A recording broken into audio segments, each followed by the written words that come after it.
Assalamualaikum warahmatullahi wabarakatuh.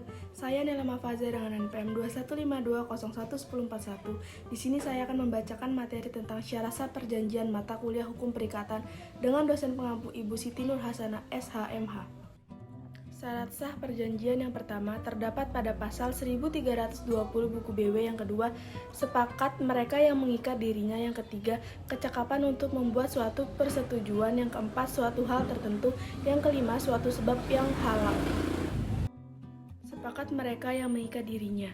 Kedua belah pihak harus mempunyai kemauan yang bebas untuk mengikat dirinya, dan kemauan itu harus dinyatakan. Kemauan yang bebas dianggap tidak terjadi ketika perjanjian itu terjadi karena paksaan, khilafan, atau penipuan. Khilafan.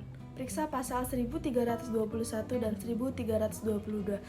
Khilafan dibedakan menjadi dua, yaitu khilafan mengenai orangnya dan khilafan mengenai hakikat barangnya.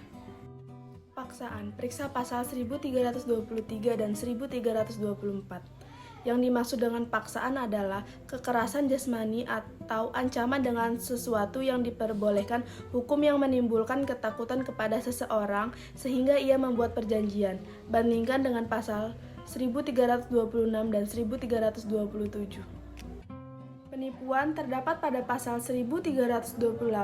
Penipuan mensyaratkan adanya tipu muslihat dan penipuan tidak dipersangkakan tetapi harus ada bukti. Kecakapan untuk membuat persetujuan yang pertama, kedua belah pihak harus cakap menurut hukum bertindak sendiri. Yang kedua, undang-undang telah menetapkan tidak cakap untuk melakukan perbuatan hukum. Suatu hal tertentu yang diperjanjikan dalam suatu perjanjian haruslah suatu hal atau suatu barang yang cukup jelas atau tertentu. Kejelasan mengenai objek perjanjian ialah untuk memungkinkan pelaksanaan hak dan kewajiban. Suatu bab atau kausa yang halal. Kausa dapat diartikan bahwa isi perjanjian itu yang menggambarkan tujuan yang akan dicapai para pihak. Jadi, isi dari perjanjian tersebut tidak boleh melanggar undang-undang, ketertiban umum, dan kesusilaan. Akibat hukum jika tidak terpenuhi syarat sah perjanjian. Syarat 1 dan syarat 2 disebut sebagai syarat subjektif. Jika syarat ini tidak terpenuhi, maka perjanjian itu dapat diminta pembatalannya kepada hakim. Pembatalan dapat diminta dalam tenggang waktu 5 tahun, terdapat pada pasal 1454. Syarat 3 dan syarat 4 disebut syarat objektif. Jika syarat ini tidak terpenuhi, persyaratan batal. Perjanjian dianggap tidak pernah ada.